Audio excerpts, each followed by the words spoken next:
Beth, can you believe that we're on episode 9? I am really looking forward to these last 2 episodes. In this episode, we are going to put all the pieces together and talk about consolidation and urbanization and centralization. In other words, we are talking about the effects of growth and progress in the Peace Country.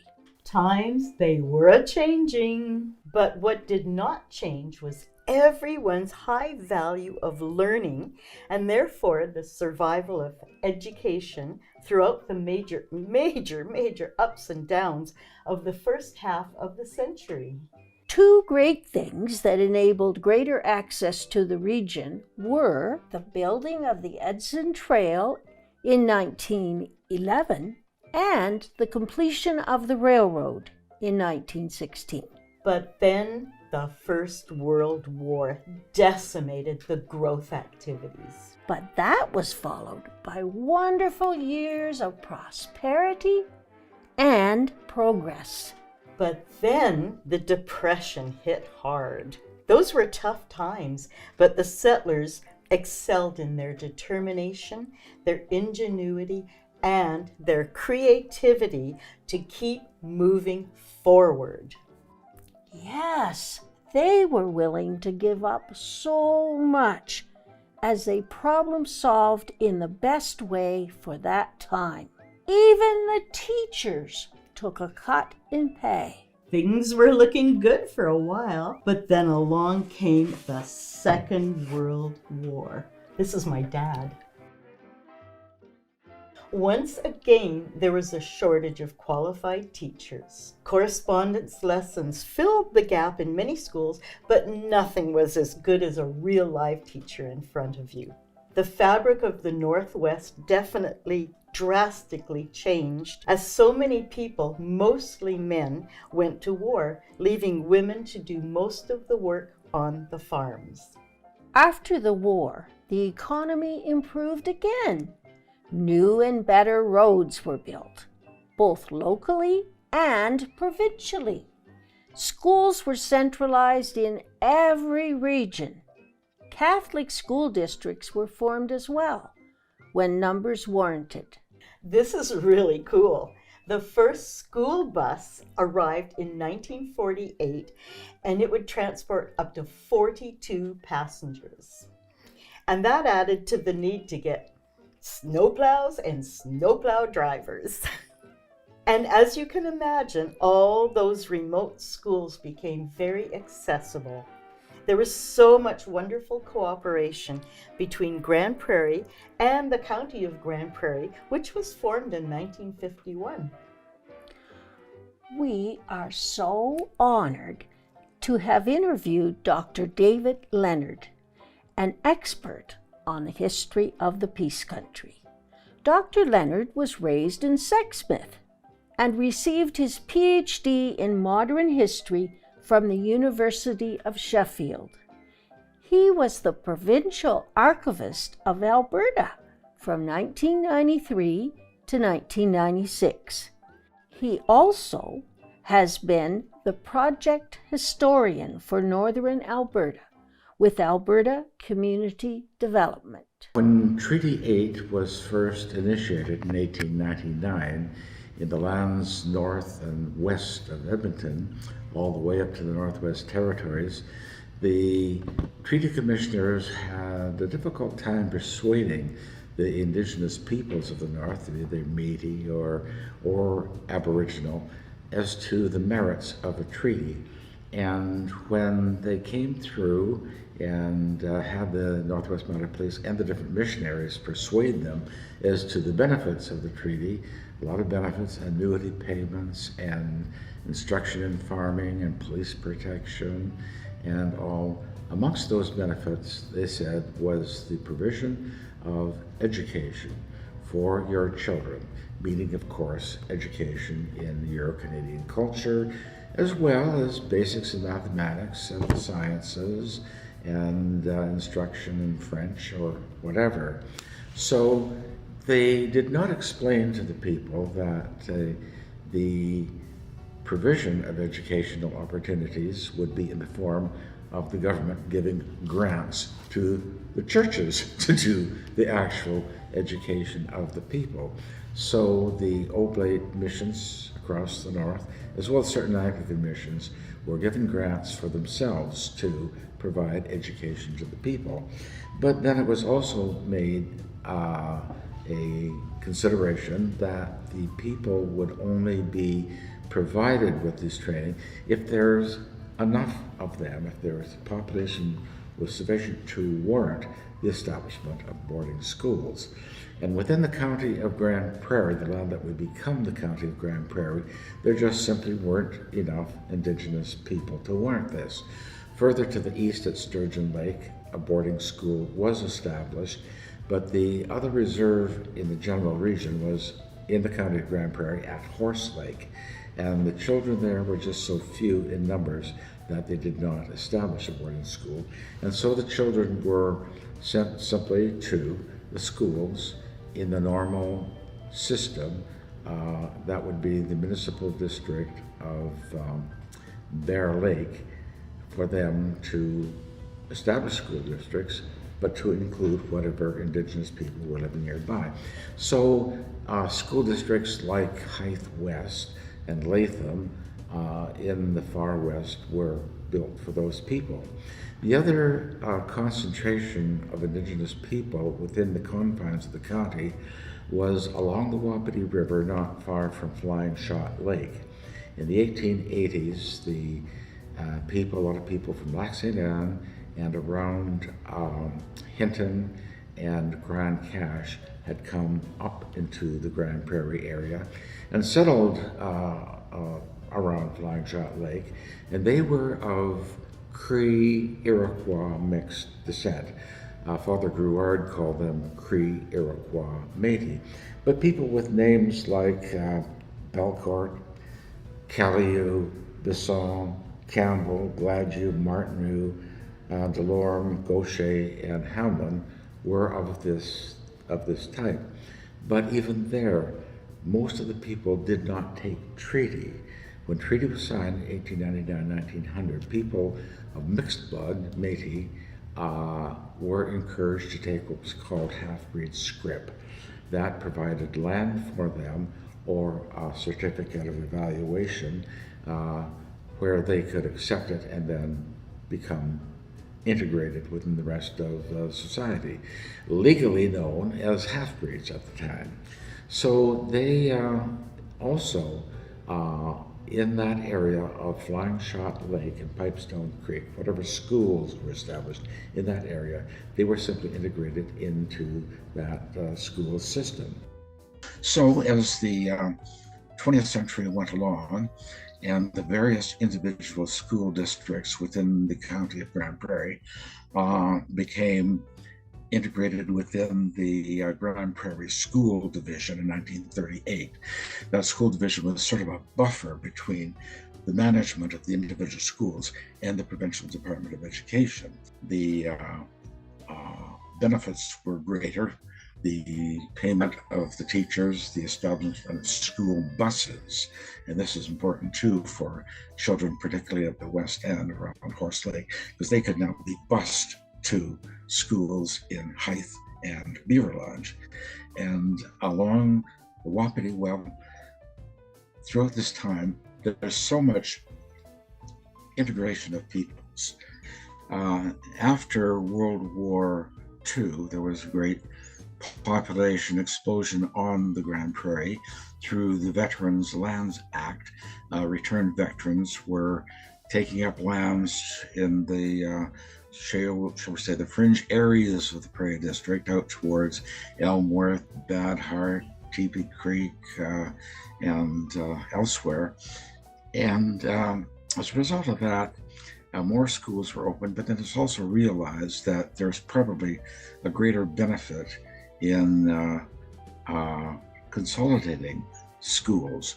Roads within the county system were improving, and in 1947, with the Leduc oil strike, there was a great expansion of seismic activity, exploration for oil in various areas of the Grande Prairie. That brought more people in. And of course, the oil companies, they needed better roads to get to where they are. And indeed, paving began in about 1951 in Grande Prairie. Out from Grande Prairie, it went to the 4 Mile Corner, and in mid-50s, it was extended all the way to Besançon, and west of Grande Prairie, it eventually reached, well, first of all, the corner leading down to Wembley, and then eventually all the way up to Beaverlodge and Hythe. And paved roads were a real luxury at that time. And in the secondary roads as well, the county began to widen them and to gravel them more frequently, and it was just easier to move about. And so it made greater sense that, as throughout the province, to start consolidating schools. Just to give you an overview of what the county looked like with consolidation, we have a map for you. But you need to know that it is not cut and dried. Things changed from year to year. Our map is an approximation because, well, It's complicated. From left to right, or west to east, we have these as consolidated schools: Goodfair, Hythe, Elmworth, Beaverlodge, Valhalla, La Glace, Wembley, Sexsmith, Harry Balfour in Grande Prairie, Teepee Creek, and Besançon. Linda, this project is huge, and we know we can't include everything or everyone, but we hope we hit the highlights. We are going to zoom in on Grande Prairie. In 1950, the new Grande Prairie Composite High School began as only the second composite high school in the province. And St. Joseph's Separate School was growing and now had 7 classrooms. And because the incoming students needed a place to live, the Grande Prairie Wapiti Lodge also opened that year. Then in 1951, the county of Grande Prairie number 1 was formed. Nice to be number 1. We have Misha Albert back to tell us about Wapiti Lodge. Until the fall of 1944, when students from the county of Grande Prairie wanted to attend high school, they had to make arrangements to board in town. Options included board and room with a family, and girls often worked as mothers' helpers to pay for their board. Sometimes students batched in rented quarters and brought food from the farm on the weekends to provide the basics. In the fall of 1944, that changed.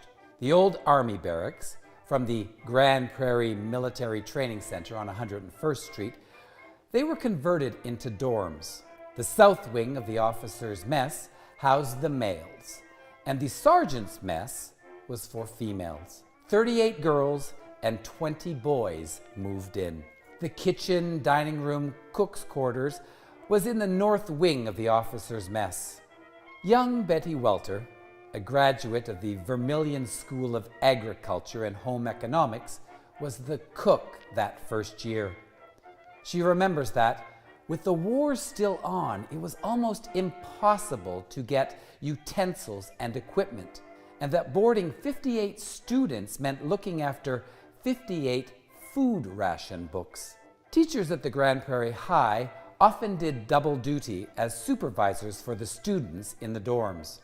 This began in 1944 with Mr. Levitt supervising the men and Miss Robina Baker, a graduate of McGill University, acting as den mother for the girls.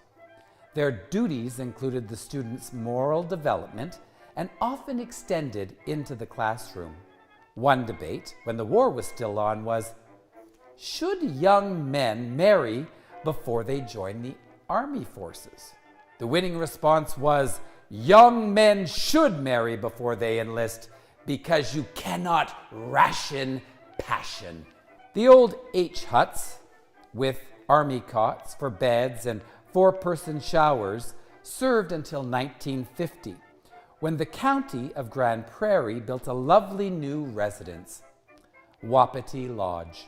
Wapiti Lodge was built on 3 lots of land donated by Mrs. A.M. Carlyle, just east of the new high school. There was room for 46 girls on the top floor and 46 boys on the ground floor. Students were expected to observe a strict dorm timetable of rising, meals, and study periods, and to do a share of the housework. This allowed the county to keep the cost down to $15 per month per student, and meat and vegetables were accepted in lieu of cash. That fall, there were almost 100 students in residence. Students living in these dormitories were called rendezvous in the furnace room, sock hops in the hallway of the high school, and dances in the old Capitol Theater, crowded with American soldiers in uniform.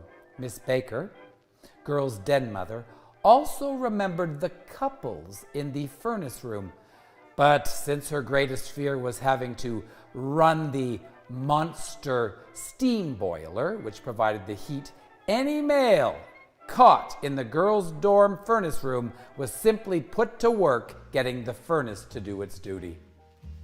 The 1950s, however, was the decade of centralization, and busing began to replace the need for dorms. In August 1955, St. Paul's United Church took over operation of Wapiti Lodge from the county, with only 48 students in lodging. As early as 1957, there was talk of closing Wapiti Lodge, but it continued to fill other needs. First, for vocational students beginning in 1962, then as a college residence in 1966, and finally as the men's hostel under the operation of the Salvation Army in 1974. It was finally closed permanently in 2010. In 1956, Harry Balfour School opened as the County of Grande Prairie's first centralized elementary school. Those buses and better roads really made travel to the bigger schools easier. We have more information from Mary Nutting's book, as read by Mary Helen Hopkins. In the 1950s, with improvements in transportation and the road network in the South Peace, it was possible to consider consolidating the one-room schools in the area. Larger schools meant more opportunities and a better education for the students. Teaching 8 grades in one room was a difficult assignment for any teacher, and it was becoming more and more difficult to find teachers for small schools. Added to this was the fact that many of the schools, built in the early years of the century and often of log, needed to be replaced. It was time for a new system. In October 1955, the Grande Prairie Herald Tribune reported that the county school was under construction on the north boundary of the town. The inspection report of May 1956 described it as a frame and stucco construction with 8 classrooms, a staff room, and washrooms. It was completed by the following summer and named after Harry Balfour, who had been a school inspector for many years. Harry Balfour School opened in September 1956 with Claude Cavett as principal and 218 students from the many small districts around Grande Prairie: Crystal Creek, Curry, 5 Mile Creek, Flying Shot Lake, Glen Leslie, Hermit Lake, Kleskin Lake, Lucky Tree, Millerston, Percy, Sum, Twilight, and Wapiti. The first school board consisted of representatives from these areas. There was a vast change from Flying Shot Lake School to Harry Balfour. When we went there was running water, electricity, lights, and everything was modern. I mean, almost like it would be today. Yeah. Big change. I just remember going into Harry Balfour and the yellow water coming out of the tap. And they expected us to drink that stuff. Oh, it was awful. Yeah, well, it ran down Bear Creek, and everybody shoved their barns into the creek. And, Yep, that's where it came from, the reservoir there. Yeah, for sure. I can remember my parents going to meetings about, and everybody seemed to be against Harry Balfour School at that time. Really? They were anyway. They wanted the old one-room school kept going, and of course everybody decided we had to, which was better anyway. Oh, for sure. Yeah. Oh yeah. Well, I remember some of the first teachers when we first started, because I started in grade 4 in Harry Balfour, and they were all teachers from the one-room schools. Yeah. And they had to adapt too, because Well, all of a sudden they got one class, not 9, and must have seemed pretty simple for them, I suppose, at the start. well, and their tactics of handling us didn't change much. Yeah. You know, it was nothing to have your ear pulled or break the yardstick over your head or whatever. Nothing. Yeah, that didn't change. That didn't change. Yeah. Well, we got too much out of line with the staff. Well, they always send it down to the principal. None of that anymore, that's for sure. That part has changed. Yeah.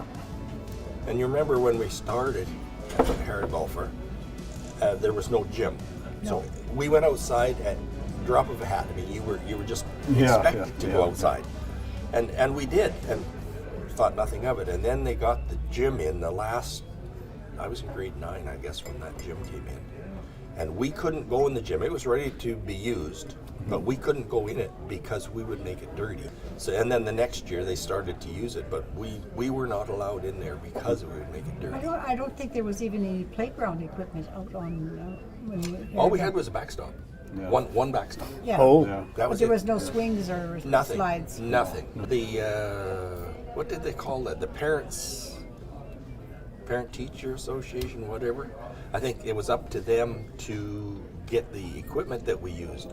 And I remember my father, right until the last year of his life, talking about going to this meeting and discussing whether to buy a basketball for the school. One, not a case, but one. And it was a big deal. They didn't know if they could afford it. I personally promote inclusion, and it seems that the cooperation that was demonstrated in the early 50s was most admirable, as the Peace School of Hope was launched to provide education for students with special needs in the county and the town. Oh, and in 1957, Avondale School opened as the second elementary school in Grande Prairie. I taught at Avondale for 4 years. 1958 was a big year as Grande Prairie reached city status. This year also saw St. Joseph's Separate High School opening. I remember speaking to Jack Laverick about how much he enjoyed going to St. Joe's in the early 60s and living at Wapiti Lodge. In 1962, Montrose Junior High was opened, and in 1963, the Grande Prairie Vocational High School was open to students interested in a variety of trades. And in 1966, Grande Prairie Junior College began.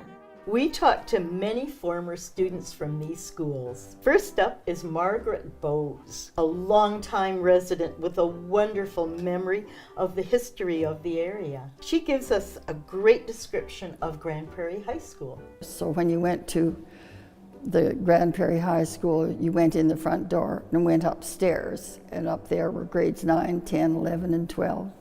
And the principal's office was a small space. It'd be like a closet now. And they also had a lab in behind there for chemistry and physics there. That's where they used to have school dances. Just take all the desks out of one of the rooms, and they'd play In the Mood or something like that at noon hour to get everybody anxious to go. And so there was good use made of that school. What a treat to have Gail Mellon back. Remember her from episode 5 and East Gluskin School? She shares her unique perspective of her first taste of life away from the farm. I took grade 10 at Besançon, grade 11 and 12 would be taken at the Grande Prairie High School. The country kids were all lived at the Wapiti Lodge. Their parents would take them in, say, Sunday night or Monday morning, and you'd stay at the Wapiti Lodge for the week. That was a good time, but it was really different. One of the things that I didn't like about the high school was everybody, all the ladies, all the girls had to wear skirts, and I was not used to wearing skirts and pantyhose, and I was constantly cold. I remember I had a room by myself. Usually the rooms in the dormitory were small, and you would share. I think there was some that had 4 in a room, but I don't know why when I first started I had a room by myself. I didn't care for high school. I didn't mind the dorm, living in the dorm, and I think it was the supervisors that made it quite a home. And Mr. and Mrs. Richards was the supervisors there, and she was the cook, and he was the maintenance man, and they were lovely people. I was also very fortunate to have a chance to film some comments from Bob and June Neufeld before Bob passed away in December of 2022. Definite legends in our community. Bob played a major role in developing the physical education program for Grande Prairie and for Alberta. Bob and June lived in Wapiti Lodge when Bob was a supervisor. Well, being able to develop a phys ed program that was meaningful and relevant in Grande Prairie, and developing our own curriculum, along with the provincial one. Well, I just do remember when I came to Grande Prairie and met Bob and married him, and our first year, I was at the dorm supervising the boys with Bob. I didn't do any supervising, of course, but he had that job, and so I was part of it. And we had a little suite in the bottom floor, and the girls were on the top floor. And you had to come through our kitchen, which was also the bathroom, and then you passed through the bathroom to get to the living room, and our bedroom was on that. So it wasn't really a very convenient way to live, but we had lots and lots of good experiences with the boys on the bottom floor. We are delighted to have Wanda Johnson-Zenner back with us to share her own story of transitioning from her rural elementary school days in Besançon to her high school days in the big city. Good afternoon, viewers. Let me take you back in time as I, Wanda Johnston-Zenner, share some of my high school memories with you. Once Besançon students had completed grade 9, it was off to Grande Prairie for high school. The day had finally arrived. A day in September 1965 that entailed riding the school bus all the way to Grande Prairie to attend high school. There was now a choice of schools to attend, as the Grande Prairie Vocational High School had been built in 1963. I, however, registered at the Grande Prairie High School for grades 10, 11, and 12. I was apprehensive, I was nervous, I was anxious, all rolled into one. But it was also exciting, as it meant branching out into the big world. The school bus picked me up at 7:30, and it would be a long day as I wouldn't arrive back home until after 5. Often the heaters on the bus did not operate properly, so you made sure you dressed warmly and had big warm boots, something that teenagers did not like to wear. We often had to miss school due to the extreme cold and the roads being impassable. We were all wondering what it'd be like in such a big school. It was a large 2-story structure, lots of stairs, long hallways that seemed to go on forever. We all received such a warm welcome from the principal, who made sure that we all knew the layout of the school and where our classes were located. That in itself took some time to get used to, as we all came from a school that had 5 classrooms, all on one level. The country kids were welcomed by their city counterparts, just as they had been in previous years. We all learned from each other, based on the diversity of our backgrounds. All my classes were in the newer high school, except for French class that was held in the old high school. There were many extracurricular activities such as band, choir, debating clubs, student council that were available, and I took part in as many as I could, as long as it did not involve having to stay after school. Thank goodness for noon-hour sports, as I certainly took advantage of that opportunity. It seemed the choices were limitless. A school trip was organized for the students to travel to Montreal to experience Expo 67 when I was in grade 11.